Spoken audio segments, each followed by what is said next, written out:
Good morning, church. It's about time to tee it up. If you'll come in and find your seat, we'll get started.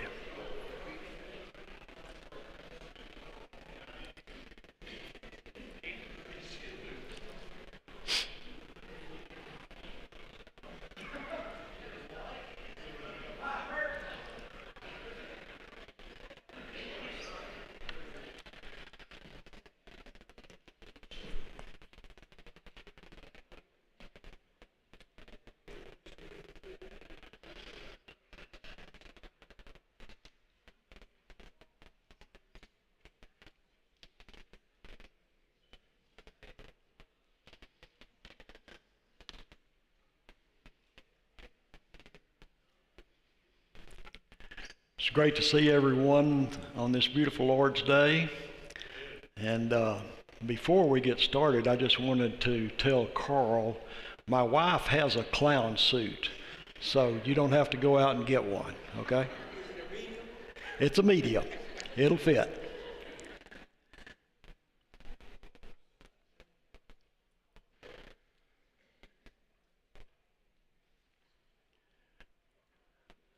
Let's begin with a prayer.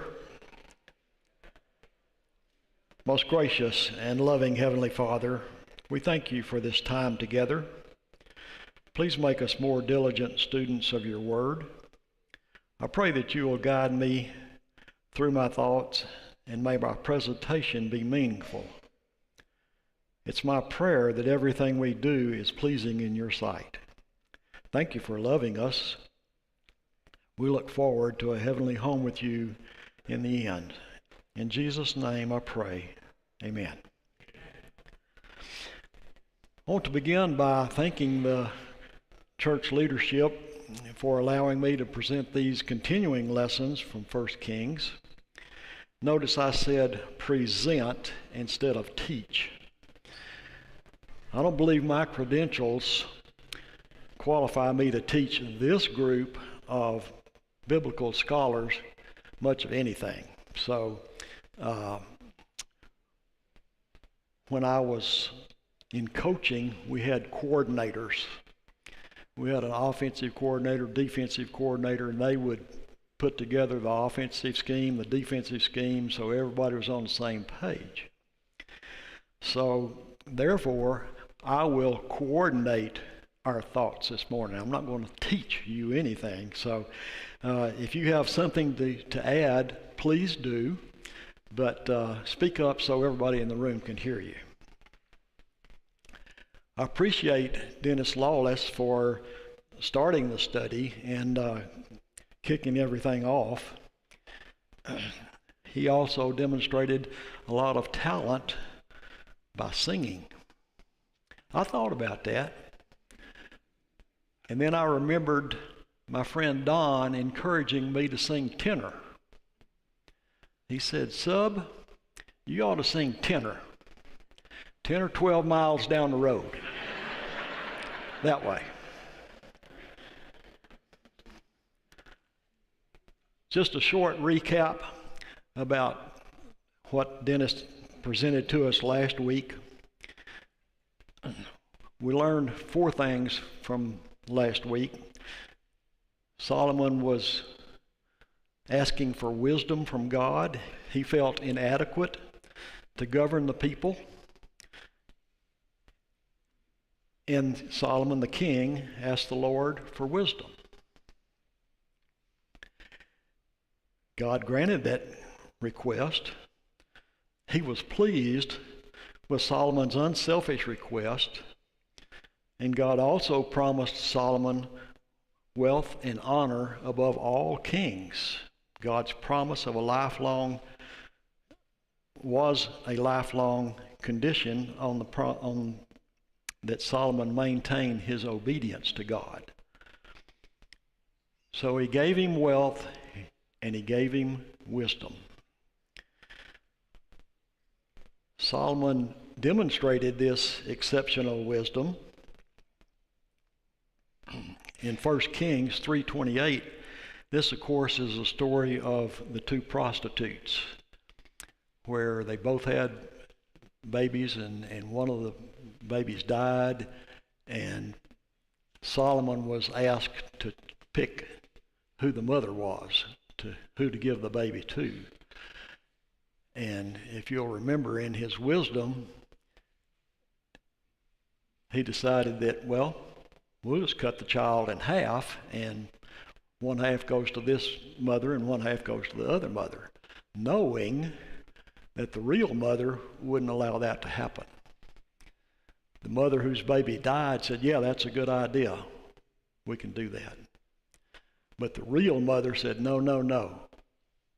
We're not going to do that. Give her the living child. Well, then Solomon knew that she was the actual mother. Then another thing that we learned from last week is, because of this and other things, Solomon's wisdom became renowned. Men of all nations came to sit and listen to Solomon. They were sent by kings all over the world who had heard of Solomon's wisdom. So now we move in to the next part of the series, and we begin talking about Solomon building the temple. So in 1 Kings 5, verses 1 to 6, we find the beginning of this. I'm paraphrasing a little bit, but it says, when Hiram, king of Tyre, heard that Solomon had been crowned in David's place, he sent an envoy to Solomon. Now, Hiram and David had been friends for a long time. They had a great partnership together. And David had made political alliances with kings all over the country, which really would help Solomon in the future going forward. Hiram had provided David with materials to build the palace in Jerusalem. Their countries enjoyed friendly relationships until the Babylonians destroyed both nations.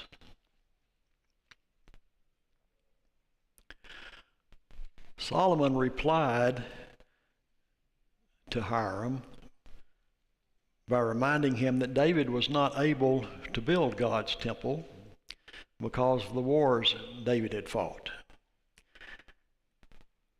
God had defeated all of these enemies, and now God had provided peace all around.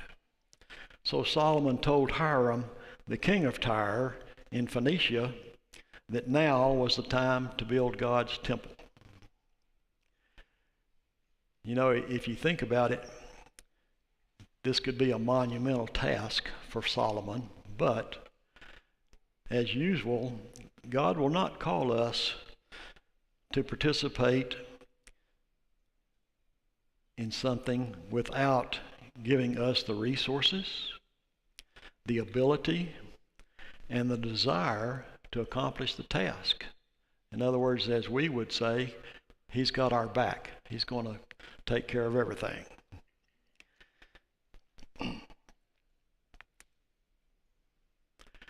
Solomon responded to Hiram's envoys by asking him to help build God's temple. He knew Hiram's workers he knew his workers, Solomon's workers, were inferior lumberjacks to the timbermen of Phoenicia. So Solomon sent workers to labor under Sidonian supervisors. Knowing Hiram's loggers were the best, he didn't even haggle about the salary for these workers that he was sending. The temple materials were delivered through Hiram. In 1 Kings 5, 7 to 12, it says, my men will haul them down from Lebanon to the sea, and I will float them in rafts to the sea to a place that you specify. There I will separate them, and you can take them all away. So what are we seeing here? We're seeing a contract, aren't we? Between Hiram and Solomon. So what do we look for in a contract? If you were signing a contract with somebody, and evidently Solomon knew Hiram because of David, but if you were signing a contract with somebody, what would you look for?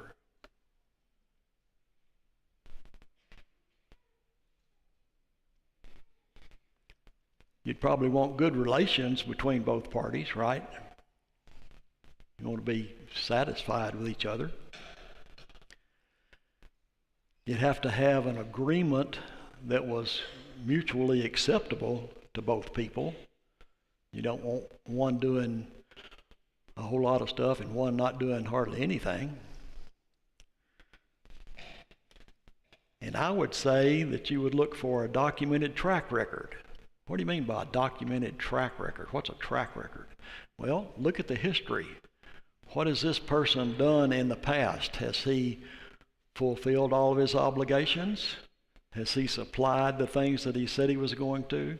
That's what I'm talking about a track record. So if you can look at his history, how has he performed in the past? That's some of the things that I would think that we would look for in a contract.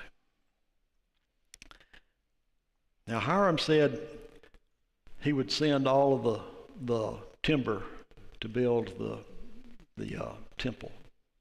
This is not just oaks and pines and stuff like that. He's talking about the cedars of Lebanon, okay? So Hiram's sending the cedars of Lebanon to Solomon. These evergreens could grow to a height of 100 feet. Anybody ever been 100 feet up in the air? I have. It's kind of scary. You can see a long way, but it's kind of scary. Their trunk circumference could be 30 to 40 feet. And since the branches only grew up at the top, all of the lumber would be, the logs themselves would be knot free. So beautiful pieces of wood, okay? Now Phoenicia had all the finest trees in the Near East. However, because of all these great forests that they had, there was no land to grow crops on. So here comes Solomon's part, okay? Solomon agrees to supply 125,000 bushels of flour, 125,000 bushels of barley annually.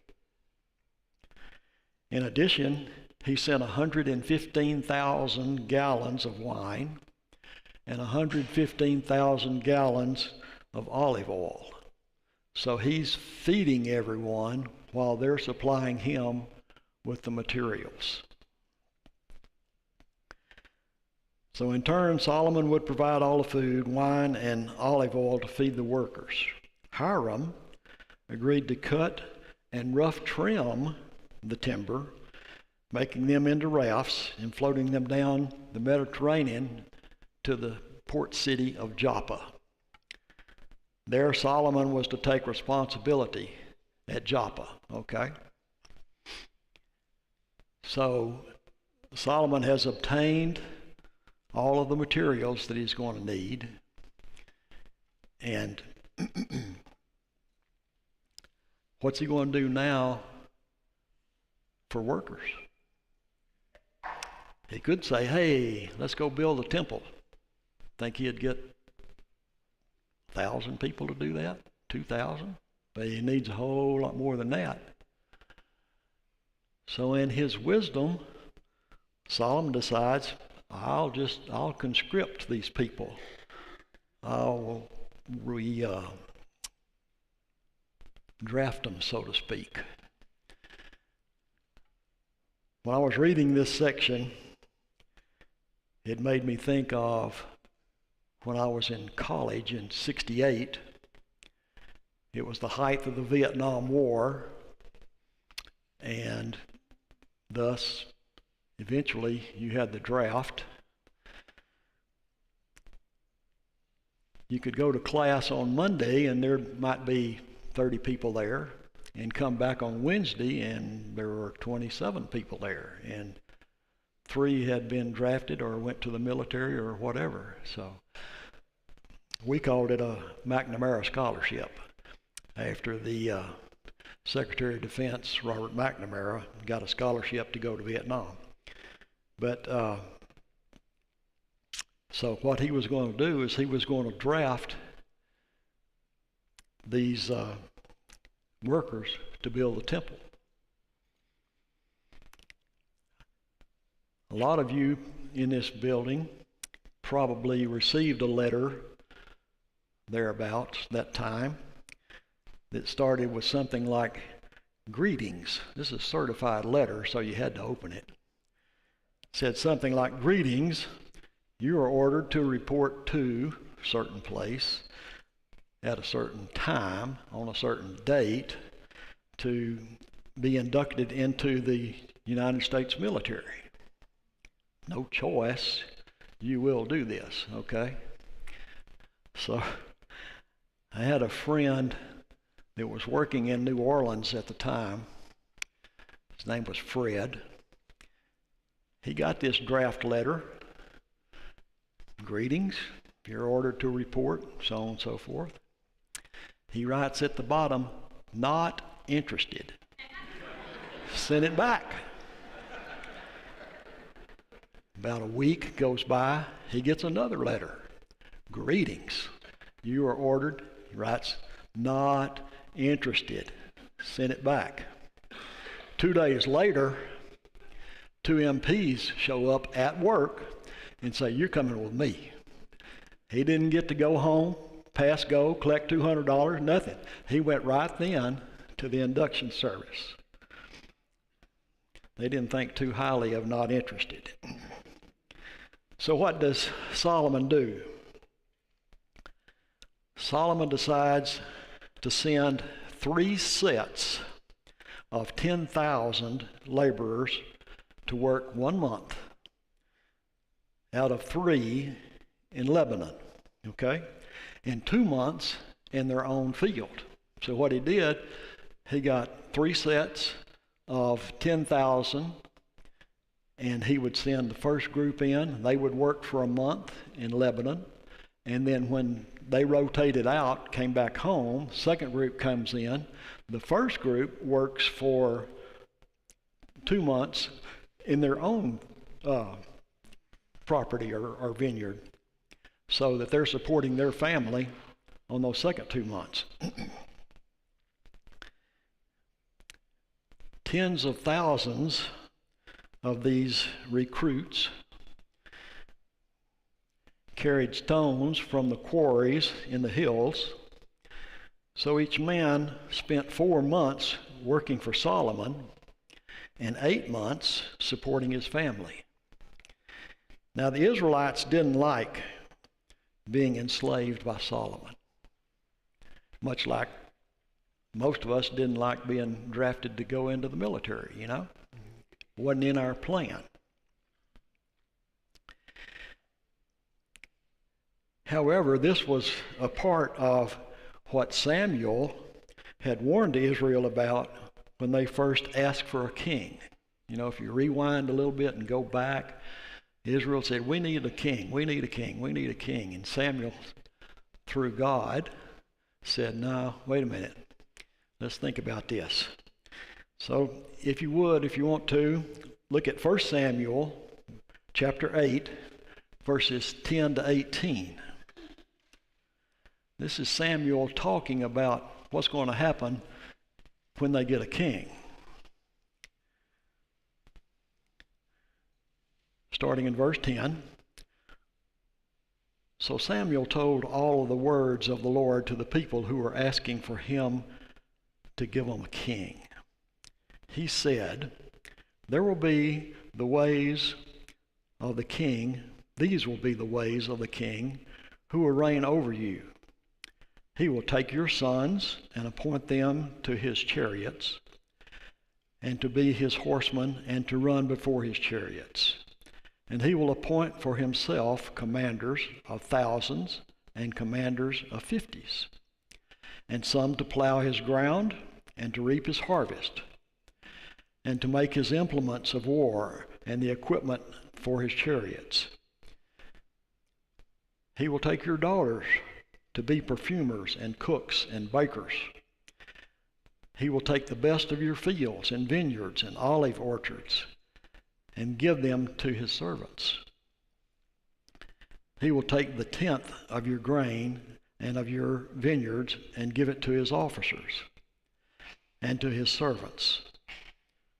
He will take your male servants and your female servants and the best of your young men and your donkeys and put them to his work. He will take the tenth of your flocks, and you shall be his slaves. And in that day you will cry out because of your king, whom you have chosen for yourselves, but the Lord will not answer you in that day. So he's basically telling them, okay, this is the way it's going to be. But when you get one, you may not be happy with him, okay? And don't complain, because God told you didn't want this in the first place.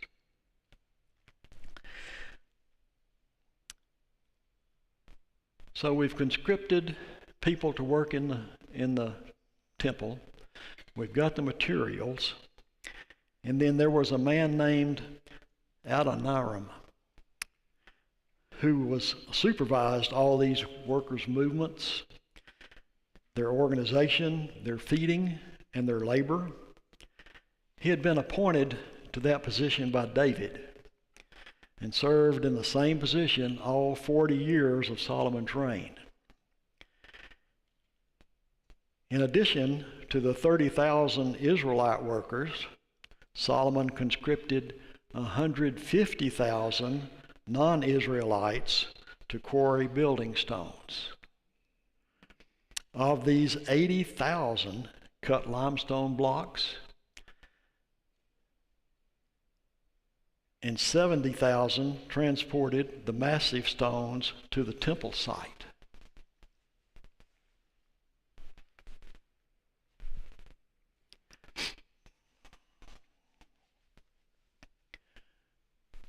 If we compared these to Solomon's palace, these stones were 12 to 15 feet long and weighed several tons. So can you imagine trying to move all of that stuff, or cut it to start with, but move it afterwards? Now here comes the good part. Out of respect for the sacredness of the temple site, great care was taken to minimize noise and commotion. To accomplish this, building materials were cut to specifications at the quarries, then transported to Jerusalem. 3,300 non-Israelites served as foremen, while 550 Israelite officials coordinated the foreman to Adoniah. All of these workers were assisted by men of Jebel.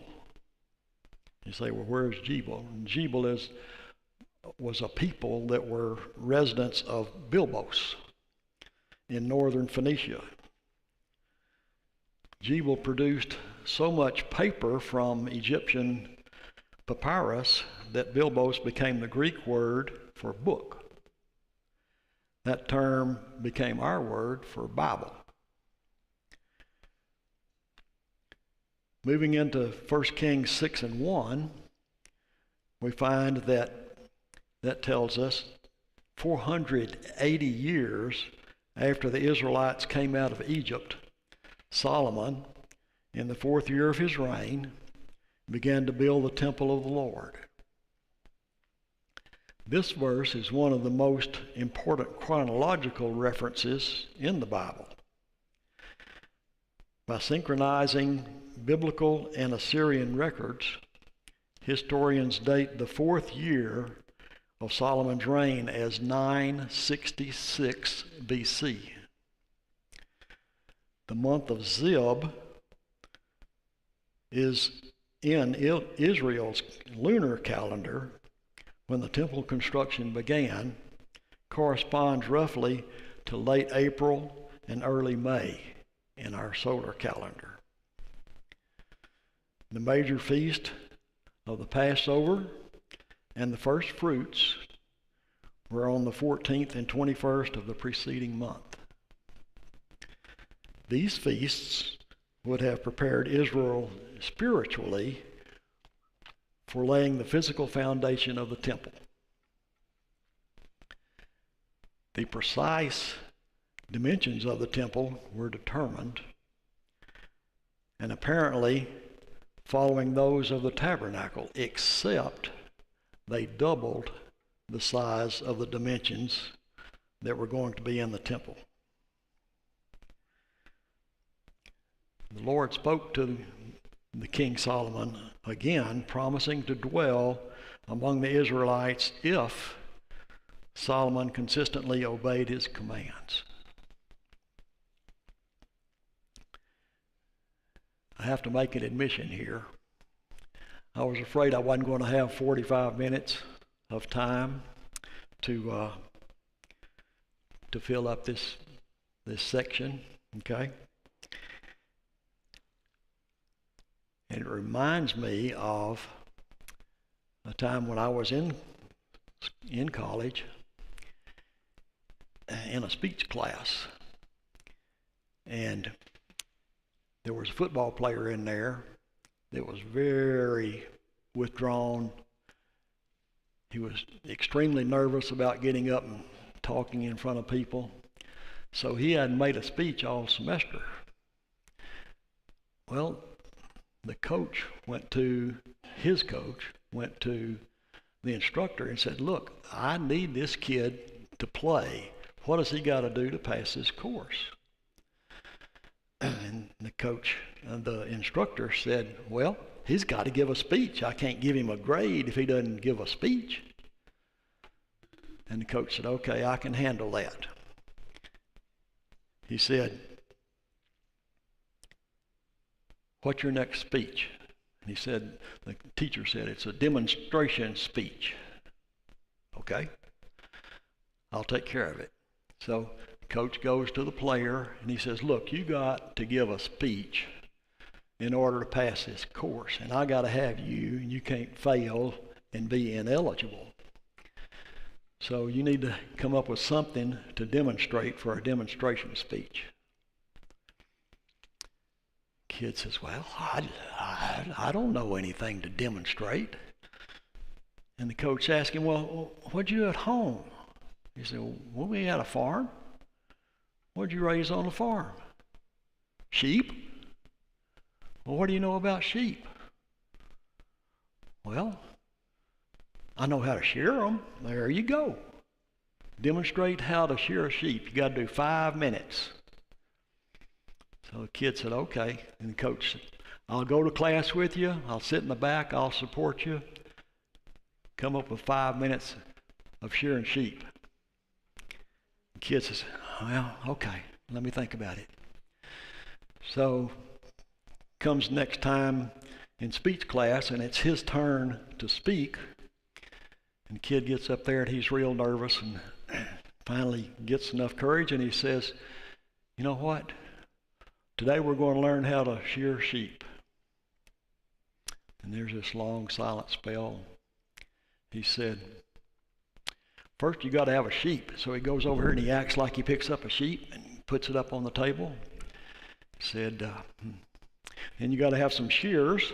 He goes over here and he gets some shears, and he talks about shearing the sheep, and he goes all through the process and everything like that. So he,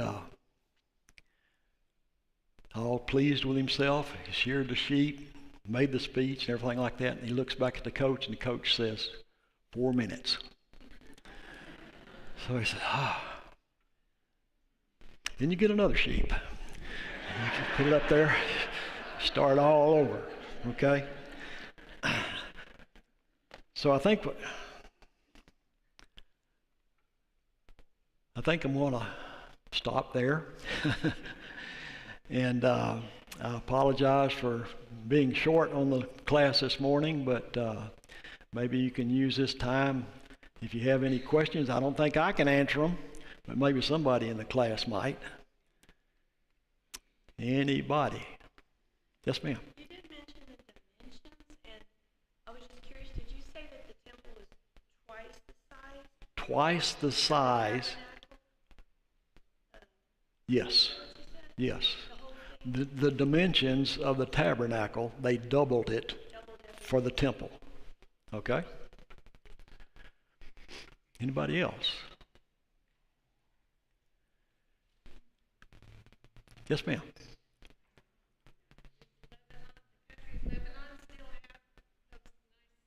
The cedars? Yes, ma'am. As far as I know, they do. Yes, ma'am. Pardon? They do have some, not very big. But they're not as big? Okay.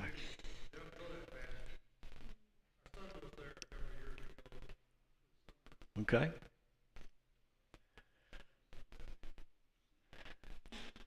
Anybody? Okay. Yes, ma'am.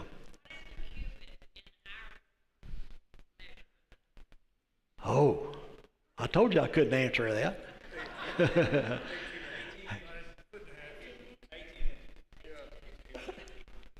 How much? 18 inches. 18 inches. The king's elbow to the tip of his finger. Okay. A cubit is 18 inches.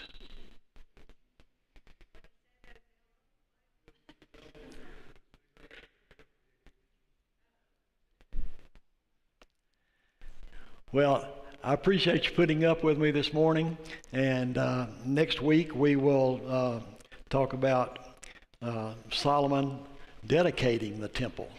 Thank you so much, and I hope you have a great week.